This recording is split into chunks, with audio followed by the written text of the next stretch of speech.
excited to be back, and I needed this learning, and we're going to dedicate all of our learning today to the safety of all our chayalim, wherever they might be in Gaza in the north, and all those protecting Am Yisrael and Eretz Yisrael, and for the Chatufim. And we're very grateful to Hashem for his hand and the army for freeing the captive yesterday. And we should continue to hear good news, and the 108 other hostages, shvuim, should be returned to us in whole body, mind, and neshama, and be healed from their pain.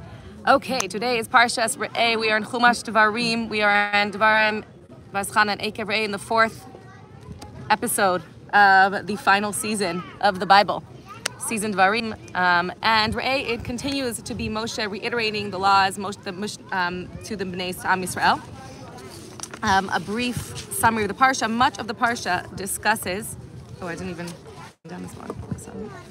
of the Parsha discusses, Re'eh, by the way, the name Re'eh means see.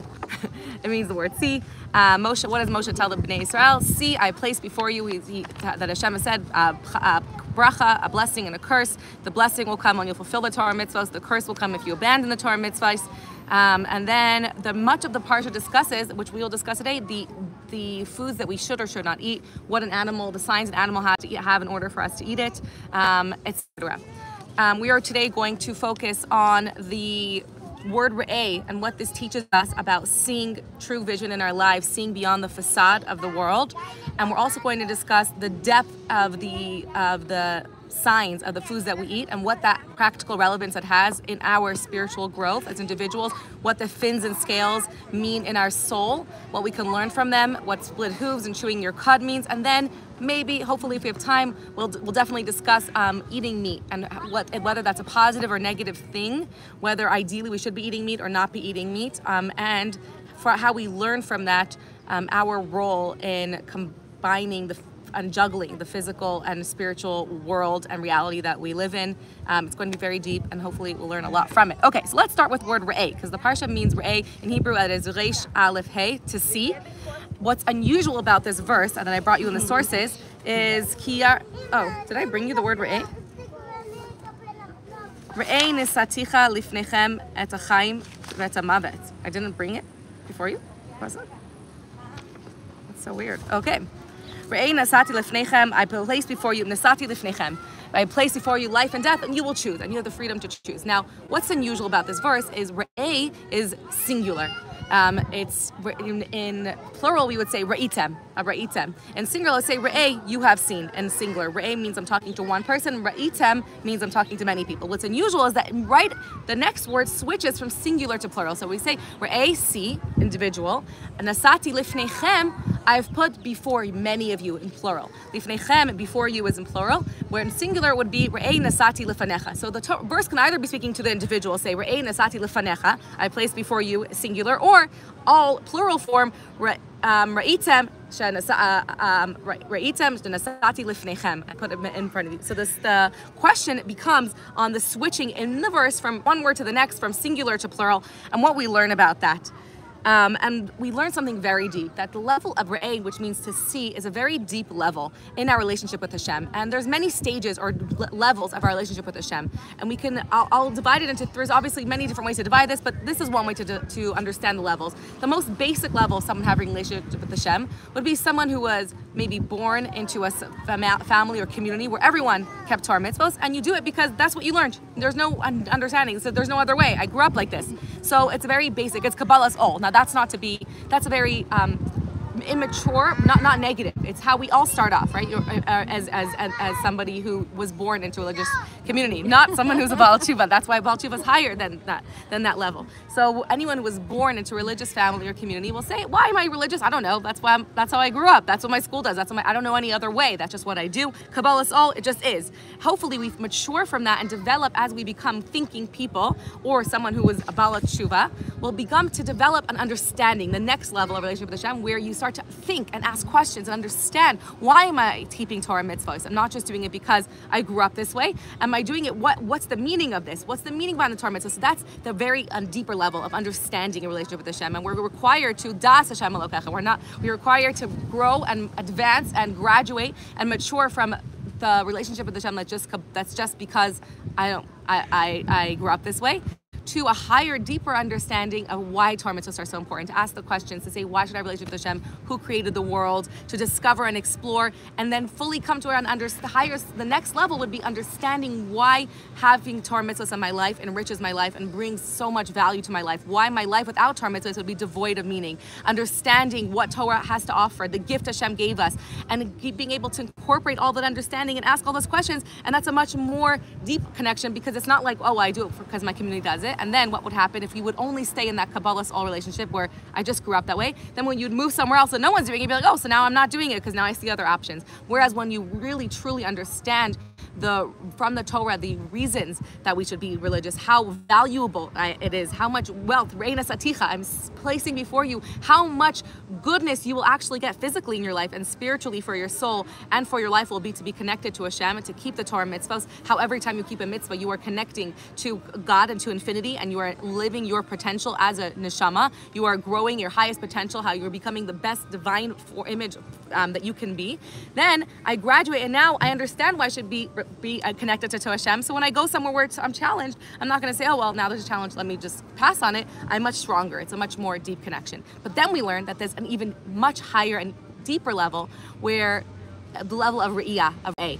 And that's where not only do I understand on paper why I should be keeping Torah mitzvahs, why it is good for me, and even though I don't always see it, but I know in my mind, not only do I know in my mind how valuable it is to keep Torah mitzvahs, but I actually can see it in a real way in my life, where we have these moments in our life where it's so clear to me in the level of vision, right? We discussed in Parsha, in this month of Tammuz, the whole avodah of Tammuz in our body is deepening our vision. Tammuz is about higher vision. And we discussed on how we can look deeper. And when we have these moments of clarity in our lives where suddenly it is clear to us, and we learned about vision, that vision is the most real thing to us, that what separates Shmiya, actually, we're in Av now, so Tammuz was the Riyah, and Av is Shmiya. And we learned that Shmiya is more subtle, it's more refined, it's the more, usually it's understanding, lishmoa, to understand. But higher than that, or not higher than that, but more real to us is Re'eh, is Riyah. When you hear about something, it's called hearsay. When you see something, our organs physically are designed in that the way our bodies are designed is that most of our nerve sensors are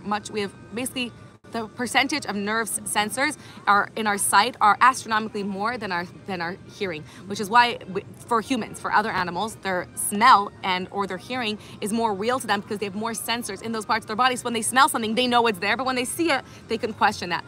For humans, because the majority or 70% of our sensors are in our sight, when we see something, you can't convince us it wasn't there. We saw it, it's real. If I hear something, you could say, maybe you heard wrong. If I smelled it, maybe, I'm not sure. It doesn't mean that it's real. For a dog, smelling is real. For a bat or other animals, hearing is real, and sharks, etc. Also have different bodily parts. So why am I saying this? Because sight is when something is so real to us. It's not only do I understand on paper that Torah and mitzvahs are valuable and are the right thing to do because I've learned all of it, but I actually get to experience it as real as sight. That I can see clearly in my life at these moments where suddenly becomes clear that there's no other way I could ever live my life other than being connected to Torah and mitzvahs. It is the only way I can truly live. And I finally see beyond the facade, because we live in a world where everything that we read and see in front of us tells us that the more money I have, the more nice things that I own, the happier I'll be. Those things are what I should strive for in life. Having more money, having more wealth, having more status, having more likes, having fame, all those things are so real. They're the real concrete things that we can acquire and count.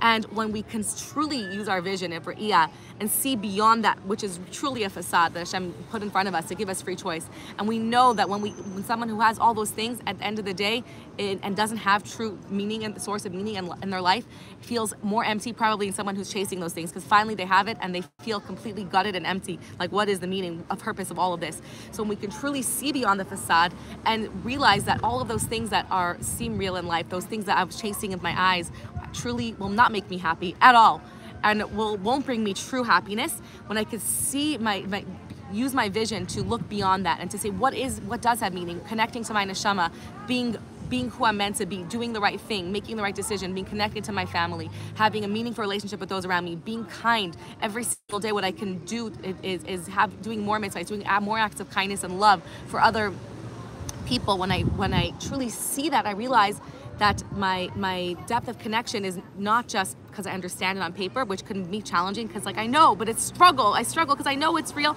but it's so hard for me. That's when we graduate to this really high level of I not only know, but I actually see in my life how this is the only true life for me. This is the only life I can ever live where I'm connected to my essence, connected to Hashem, connected to my neshama, and living my potential of my neshama that I have. Then that's the highest level. And that's what we're all striving for. We're all striving to like, and the way we achieve that is our avoda. It's also a gift from Hashem. Sometimes we have this moment of clarity where Hashem gives us this like clarity from above, or this moment where we see that doing the right thing and connecting to Torah mitzvahs brings us true joy and true meaning and happiness, and the other things are completely empty. Not that we want those things to, we want to have all those materialistic wealth for a higher purpose, not just for an end, but for the means to bring holiness into those things. But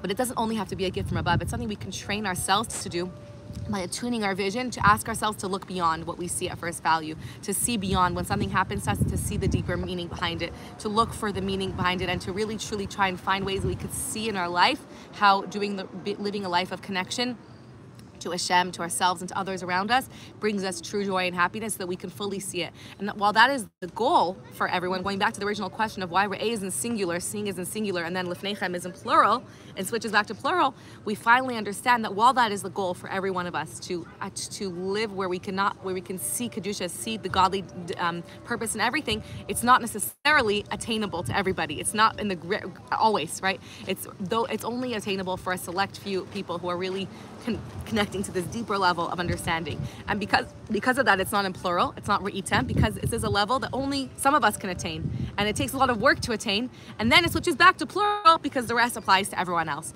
So this is a very high level, but not necessarily is it automatic that we can achieve that level. Not we can always access this level of vision, but we all can definitely have access to try and attain that level as much as we can. And ultimately, when Mashiach comes, that is what the reality will be. It says that we will see, the Rambam, that we'll see with our own flesh the things that we hear now, right? We'll see with our own eyes, godliness, the intention, all the things that we are telling ourselves. Yes, there's a reason for this happening. There's a shkacha pracha, there's a reason why this happened. Those things we'll be able to see clearly with our eyes. We'll be able to see the divine purpose and reason for every single thing in the world. When Mashiach comes, that like veil that blocks that, from the veil that's covering the higher intention and everything is being covered, and that veil will be removed, and we'll finally see things, and we'll have no free choice then, which is why every mitzvah that we do now is so precious and has so much more meaning, because what choice do you have? You know, when you see clearly the plan of Hashem, obviously, it's obvious you're going to go along with that, and that is, you know, that debate going back and forth. So that is Re'eh, and I bless all of us to really feel and see in our lives the true blessings of how valuable it is and how emes it is to be connected to Torah and mitzvahs, to Hashem, and to be able to achieve that level and have moments where Hashem shows us and says, "See, this is the real thing." The next thought I would like to cover today is a really deep thought on fins and scales. So a little bit later, if you look at the source in this parsha, we have the laws of kosher animals. Now, Jews can't eat every animal. We actually have discussed whether we could eat animals at all or whether we should eat animals at all, which is obviously very, there's two sides to it. But let's say now we could eat animals, right? Because now we're in an era where we obviously could eat animals. Whether it's ideal or not, we'll talk about later. But now we can eat animals. Now, which ones can we eat? So first, the pasuk in Devarim, Perek Yudalid, pasuk Zayin, says, this is the ones, before it said which ones you eat, and then now it reiterates a negative commandment, mimai, those who bring up their cud or have, basically, mimai legeira means those who chew their cud twice. Those who chew, which means an animal that eats its food, swallows it, regurgitates it, and then chews it again and eats it again. All those animals are the only kosher animals that we could eat. And mafrise parsa, those that have split hooves, that their hooves have a full split in the middle. Parsa hashesua. And then from those, there's a list of ones that you can't eat: the camel, the hare, the rabbits, because their hooves seem split, and they do chew their cuds, but they're not actually split. Then the next pasuk says, this is from that swim. They don't chew their cuds or have hooves. So how do we know what's kosher? From all of the fish, what we can eat is Kol asher lo snapir v'kashkeshes okelu. Anything that has fins, snapir is fins, v'kashkeshes and scales, right? What are fins and scales? Scales are little scales on the fish body, which we'll see in all the food that we eat because we kosher fish. And fins are little things that propel the fish forward, propellers, little wings and propellers on fish. And let's go a little bit deeper. Now, one of the things that we learn about the way that we're supposed to eat as a Jewish person is that the eating is not the end. The eating is only a means to an end. And when a Jew eats, we're eating to satisfy both our body, but also our neshama. And the reason for that is that in every food is the spark of Hashem inside of it, the words of Hashem that keep it in existence. And our body is sustained from the nourishment, from the nutrition in the food, but our neshama also is looking for sustenance in this food and is craving and desiring this food at the same time for the sparks of godliness that are in this food. That when the neshama eats this food for a higher purpose, then the neshama gets sustained and elevated through the kedusha that's in the food but only if it's done in the right way, only if eating is done in a way of elevating the food with intentional eating. And now that we learn this, we realize that we're eating for two purposes. Every time we eat, there's a dual purpose, and that's one of the ideas that every animal that we eat has two things. First of all, two signs, an animal, and two signs in a fish. But even the signs are chewing your cud means eating twice. It means chewing over. It means eating things twice because there's a dual reason to remind us that as we're eating, there's a dual reason for why we're eating. We're eating physically to sustain our body, but we're also eating for the higher purpose of sustaining our soul. And when it also, on a separate level, chewing cud is reminding us to chew things over. That as a Jew, we're told not just to act, even the fact that we're eating kosher, we're making a blessing. The whole idea of making a bracha is to stop before we eat and be mindful, why am I eating? So when we stop and make that blessing, I'm like, I'm eating for my body because it tastes delicious, but I'm also eating because there is some sparks of holiness in the food that I'm about to eat that will that my neshama wants. So that pause, chewing it over, it's all connected. That's what chewing the fruit twice means. It means to chew slower, to think things over before you say it, to pause before you speak. Everything we do in Judaism has like a blessing or this pause before to teach us not to just be animalistic and go after whatever our body desires, but to think, is this thing I'm going to say going to hurt someone? Right? Sometimes, so often I'm like about to say something, it's so juicy, and then I'm like, oh my gosh, the person I'm talking to, just because someone said something, let's say about them, I'm not going to say that to them, right? That's going to hurt them. Or I heard something, is that going to make them stressed out? If I tell you that this thing happened, you don't need to know that this happened. This will just cause you stress and anxiety. Why would I tell you this? I don't need to tell you this right now, or this bad news or this thing that happened. So to really chew things over, and that's what we learn from the deeper level of chewing, of only eating animals that chew their cud.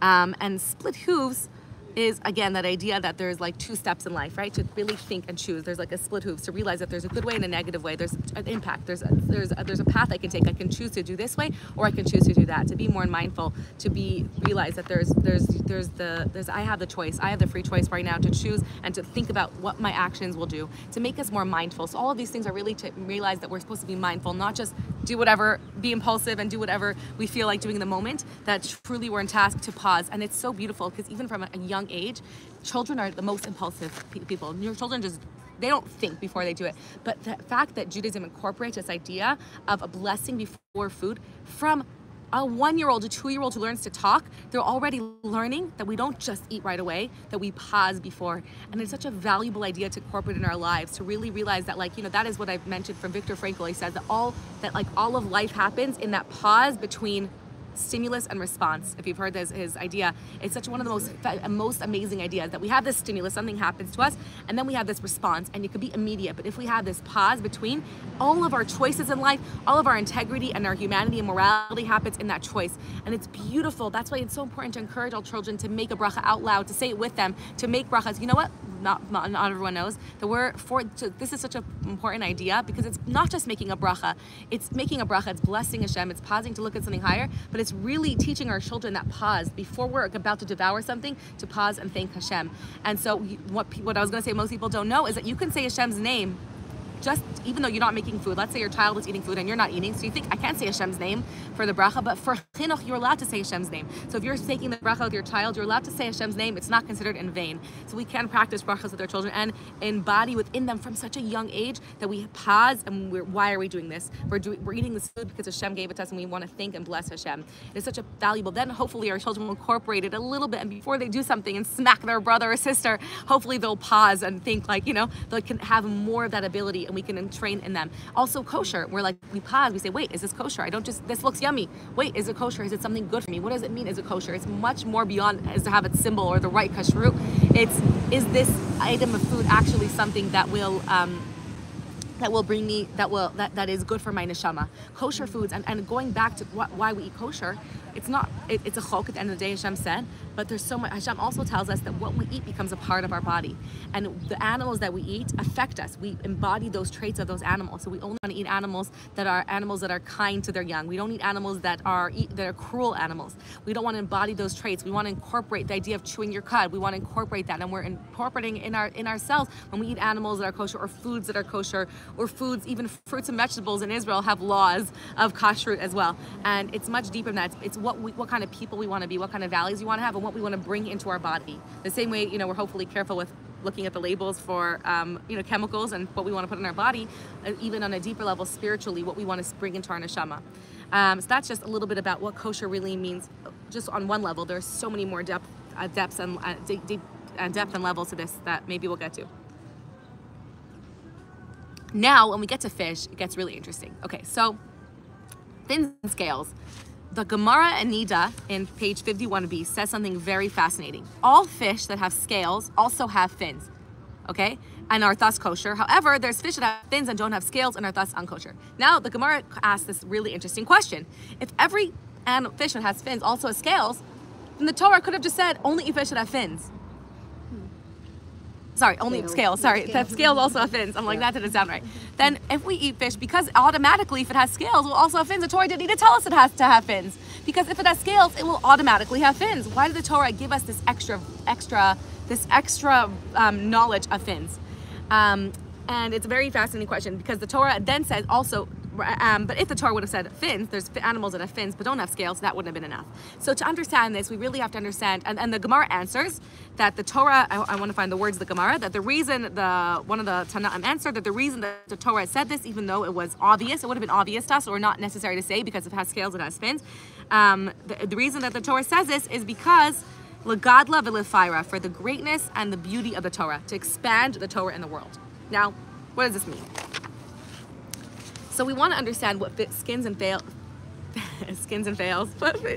fins have to mean on a deeper level. And we learn that in our lives, fins and scales, the Rebbe actually wrote this on his notes. We found it on the Rebbe's notes in 1940. Let me find the date for you. My husband's stocked 1941. What? I'll tell you after about the fish in my freezer. These are the two traits that represent two crucial values that we need to have as human beings, are some of the most important higher values that we need to incorporate in our lives, are fins and scales. So what are scales? Scales are, even in an armor, scales are armor. That it protects the fish and it filters out what comes in and what doesn't come in. That's what the scales function is. And in our lives, our scales are developing a spiritual armor of integrity, of knowing what we should allow in and what we shouldn't allow in. It's morals, it's rights and wrongs, black and white, having an armor and a clear direction of what is right and wrong. It's our spiritual integrity, our spiritual armor. Just like the armor protects, the scales protect the fish, or even the armor protects the knight, right, which has scales. It's the integrity. It's teaching our children what is right and wrong in life, what we should allow in and what we can allow in, right? In everything, in physical safety, in bodily safety, and in spiritual safety. This is safe for you spiritually, and this is long. And that protects us, just like the scales protect the fish from dangerous things. The scales in our life will protect us from all of the dangers pitfalls that can bring us down, that are dangerous. And this is very, very important.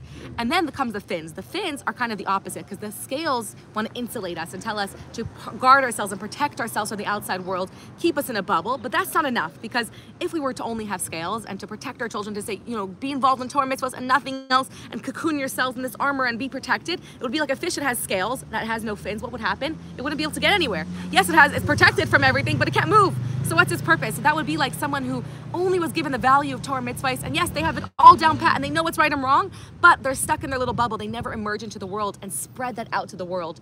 And the fins tell us it's not enough to just be protected and learn Torah mitzvos and know what the values are for yourself. You also need to move forward and propel yourself and affect that world around you. And the fins allow you to move out of your little bubble and bring that light and draw that light into the rest of the world. So fins, just like fins propel you to places, fins represent ambition and